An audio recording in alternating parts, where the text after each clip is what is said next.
नमस्कार साथियों। नेटिजन और साहित्य। सांच बराबर तप नहीं, झूठ बराबर पाप। आज मन में एक पुराना दृश्य घूम रहा है। एक छोटा सा कमरा, एक मिट्टी का दीपक, लुपलाप करती ढिबरी और एक किताब। उस किताब में शब्द थे जो उन दिनों अंधेरे को चीर कर रोशनी बन जाते थे। आज उसी रोशनी को हम स्क्रीन की नीली रोशनी में तलाश रहे हैं। नेट और सिटीजन दोनों शब्दों से मिलकर बना है नेटिजन।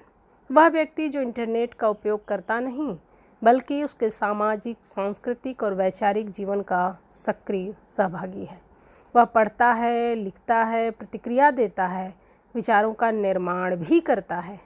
प्रेमचंद का कथन याद आ रहा है, साहित्य जीवन की आलोचना है।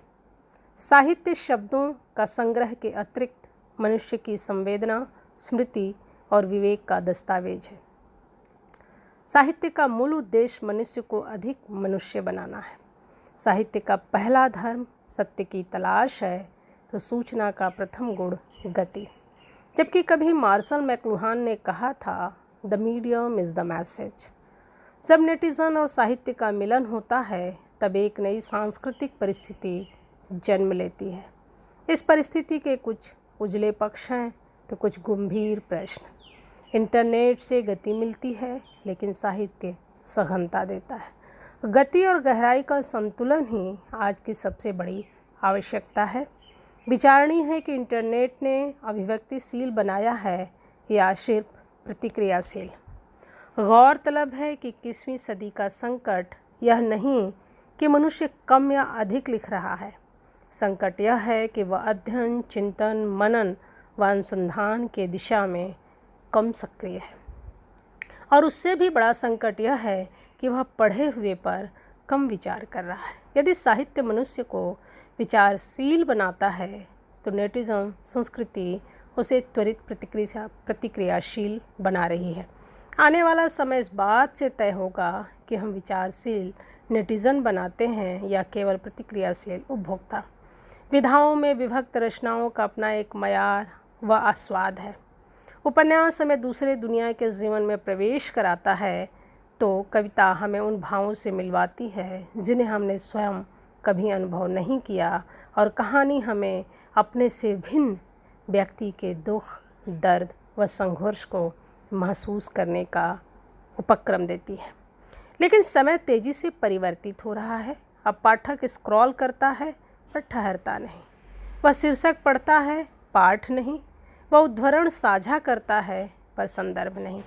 यही आज की सबसे बड़ी साहित्यिक चुनौती है, क्योंकि एक भीड़ है जो भाग रही है। इस संदर्भ में वाल्टर बेंजामिन का प्रसिद्ध निबंध the work art in the age of mechanical reproduction स्मरणीय है। बेंजामिन का तर्क था कि यांत्रिक पुनरुत्पादन से कला की आभा प्रभावित होती है। उन्होंने आभा के माध्यम से कला की मौलिकता, तकनीक, पुनरुत्पादन और जन संस्कृति जैसे प्रश्नों पर अत्यंत प्रभावशाली विचार प्रस्तुत किए हैं। आज भी मीडिया अध्ययन, सांस्कृतिक अध्ययन और साहित्यिक आलोचना में यह एक आधारभूत पाठ माना जाता है। इतालवी चिंतक एवं उपन्यासकार उम्बर्टो इको का विचार अत्यंत प्रासंगिक है। उन्होंने कहा था कि सोशल मीडिया ने ऐसे लोगों को भी सार्वजनिक मंच दे दिया है जो बिना तैयारी और उत्तरदायित्व के बोलते हैं। नेटिजन और साहित्य, यह शीर्षक सुनकर लगता है जैसे दो युग आमने सामने खड़े हैं। एक तरफ वो नेटिजन जो हर पल सूचना के समंदर में तैर रहा है, रीलें देख रहा है, ट्वीट कर रहा है, और दूसरी तरफ वह साहित्य जो सदियों से मनुष्य की आत्मा की गहराई को स्पर्श करता आया है। प्रश्न जन्मता है कि क्या वे सचमुच विरोधी हैं या फिर वे एक दूसरे के पूरक। नेटिजन दौर में किसी कविता, कहानी, उपन्यास का वायरल होना किसी तरह से साहित्यिक श्रेष्ठता का प्रमाण नहीं है। संभवतः यही कारण है कि लोकप्रियता और साहित्यिकता के बीच भेद बरकरार है। साहित्य सदियों से यथार्थ और कल्पना के समानांतर चलता आया। प्रेमचंद ने गांव की पीड़ा को लिखा तो यथार्थ भी सिरजा। प्रेमचंद ने ही हरीश हामिद की कहानी लिखी तो कल्पना और यथार्थ के मध्य झूलती रहे। बेशक दोनों में एक बात समान थी, वो थी मनुष्य की समझ। साहित्य हमें सिर्फ घटनाएं नहीं, घटनाओं के पीछे छिपी संवेदना से परिचित कराने का सशक्त माध्यम है। जब हम गोदान पढ़ते हैं तो हम न सिर्फ होरी की गरीबी देखते हैं, बल्कि पूरे सामंती ढांचे की क्रूरता को महसूस करते हैं। वहीं जब मधुशाला पढ़ते हैं तो शराब के बहाने जीवन की तृष्णा को समझते हैं। साहित्य हमें बेहतर इंसान बनाता है क्योंकि वो हमें सोचने, महसूस करने और समझने का समय देता है। सभी विधाओं में आलोचना सबसे ऊंचे पायदान की विधा है, क्योंकि आलोचना का अर्थ निंदा नहीं, वस्तुतः विवेकपूर्ण परीक्षण है। हालांकि नेटिजन संसार में बहुत कुछ उल्टा पुल्टा हो रहा है।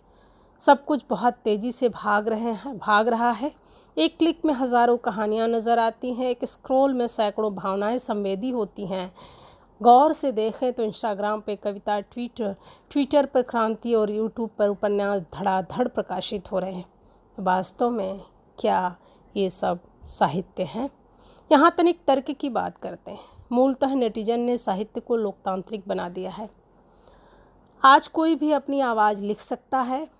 दलित साहित्य, स्त्री साहित्य, क्षेत्रीय भाषाओं का साहित्य पहले से कहीं ज़्यादा दिखाई दे रहा है। ध्यान दे, दिखाई दे रहा है। नेटिजन ने बगैर भेदभाव उन आवाज़ों को मंच दिया जिन्हें प्रकाशक नामक संस्था पहले नकार देते थे। फिर भी चिंतनीय पक्ष है कि नेटिजन ने साहित्य को उपभोग के वस्तु में तब्दील कर दिया है। आज जो तकरीबन 30 सेकंड में वायरल नहीं होता, वह लगभग अस्तित्वहीन हो जाता है। गहरी पुस्तकें जो धीरे धीरे मन में उतरती हैं, वो अब 15 सेकंड के रील में सिमट रही हैं। ध्यान की अवधि घट रही है। हम जानकारी खा रहे हैं लेकिन ज्ञान पचा नहीं रहे। अब आप कल्पना कीजिए कि एक तरफ वो बच्चा जो रात को मोबाइल की रोशनी में कहानी सुन रहा है, दूसरी तरफ वो बच्चा जो अपनी दादा दादी या माँ की गोद में किताब सुन रहा है। देखा जाए तो दोनों ही कहानी सुन रहे हैं, लेकिन प्रथम श्रोता के मन में गहराई कम, तात्कालिक उत्तेजना ज़्यादा है। द्वितीय श्रोता सुनने के साथ साथ संवेदना और भाव का स्पर्श करता है। साहित्य हमें रुलाता है, हंसाता है और सोचने को विवश करता है, जबकि नेटिजन हमें मनोरंजित करता है। वैश्विक परिदृश्य परिवर्तन के दौर में दोनों ज़रूरी हैं, बावजूद विचार आवश्यक है, क्योंकि अगर हम सिर्फ मनोरंजन पर रुक गए तो हमारी संवेदनाएं सूख जाएंगी। वैसे भी साहित्य का प्रश्न कभी तकनीक का प्रश्न नहीं रहा, वह हमेशा मनुष्य का प्रश्न रहा है। माध्यम बदलते रहे हैं, ताड़पत्र से कागज़, कागज़ से स्क्रीन और अब कृत्रिम बुद्धिमत्ता तक आ पहुँचे हैं, किंतु हर युग में साहित्य का दायित्व एक ही रहा है, वो है मनुष्य के भीतर मनुष्य को बचाए रखना। यदि नेटिजन इस दायित्व को समझ लें तो इंटरनेट भी एक विशाल साहित्यिक लोक बन सकता है। यदि नहीं तो वह केवल सूचना का शोर बनकर रह जाएगा। यही कारण है कि आज सबसे बड़ा संकट लेखन का नहीं, बल्कि एकाग्र पठन पाठन का है। नेटिजन के पास अनगिनत सूचनाएं हैं। कुछ सेकंड में वह किसी भी विषय पर सामग्री खोज सकता है, किंतु सूचना ज्ञान नहीं। ज्ञान वह बनता है जब सूचना अनुभव, विवेक और आलोचनात्मक दृष्टि से गुजरती है। धीरे धीरे हम अपने ही विचारों के घेरे में कैद हो जाते हैं, जिसे आज इको चैम्बर कहते हैं। कॉपी पेस्ट, साहित्यिक चोरी, कृत्रिम बुद्धिमत्ता के दुरुपयोग और अपुष्ट सूचनाओं के प्रसार जैसी चुनौतियां भी सामने मुँह बाए खड़ी हैं। अव्वल तो साहित्य और सहमति का सम्मान सिखाता है, पर चीज़ें समूहों में बंटकर बर्बाद हो रही हैं। ऐसे में मेरी दूरदृष्टि कहती है कि आखिर में आगे क्या होगा। मुझे विश्वास है कि नेटिजन साहित्य का हत्यारा उसका नया जन्मदाता बनेगा। भविष्य में हम इंटरैक्टिव उपन्यास देखेंगे, जहां पाठक कहानी की दिशा तय करेगा। एआई के साथ मिलकर लेखक एक नई तरह की कविताएं रचेंगे, लेकिन इन सबके बीच मानवीय संवेदना का प्रश्न कचोटता रहेगा। जो जन साहित्य समाज सिर्फ स्क्रॉल करता रहेगा, वो गहराई खो देगा। जो समाज सिर्फ पुरानी किताबों में बंद रहेगा, वो बदलते समय से कट जाएगा। दोनों स्थिति में समानांतर स्पेस की ज़रूरत बनी रहेगी। अगर समाधान की नज़रिए से सोचें तो हाइब्रिड संस्कृति कारगर साबित हो सकती है। नेटिजन को साहित्य पढ़ने की आदत डालनी चाहिए और साहित्यकारों की नेटिजन की भाषा, गति और पहुंच को समझना।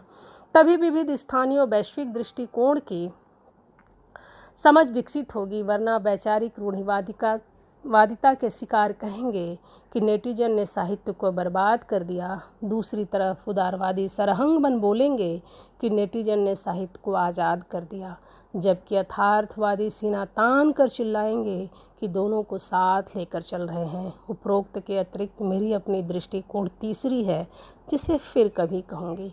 बेशक मैं मानती हूँ कि नेटिजन हो या कि किताब, मनुष्य हमेशा बेहतर समझ रखता है। स्क्रीन पर भी गंभीर पुस्तकें पढ़कर नेटिजन संवेदनाओं को सूखने से बचा सकते हैं। आखिरकार साहित्य और नेटिजन दोनों का उद्देश्य एक ही है, मनुष्य को बेहतर, समझदार और संवेदनशील बनाना। सोशल मीडिया अक्सर त्वरित प्रतिक्रिया, कटु टिप्पणी और ध्रुवीकरण को बढ़ावा देता है। इसके विपरीत साहित्य हमें सुनना, समझना और विचार करना सिखा रहा है। इतिहास बताता है कि माध्यम बदलते रहे हैं, लेकिन श्रेष्ठ साहित्य अपनी यात्रा जारी रखता है। माना कि नेटिजन होना समय की आवश्यकता है, लेकिन साहित्यिक होना मानवता की मांग। तकनीक हमें समस्त जन से जोड़ सकती है, पर संवेदना साहित्य से ही संभव है। संवेदना, विवेक और मानवीयता, यही साहित्य का शाश्वत संदेश है। ऐसे में सवाल उठता है कि क्या अभिव्यक्ति की सहजता साहित्य की गुणवत्ता की भी गारंटी है? इसे अनुत्तरित छोड़ती हूँ। फिर विचार व संवाद का बहाना बना रहेगा। अंततः माध्यम नहीं, वरन उस माध्यम को इस्तेमाल करने वाला मनुष्य मायने रखता है। पोथी पढ़ी पढ़ी जग मुआ, पंडित भया नको, ढाई आखर प्रेम का, पढ़े सो पंडित हुए।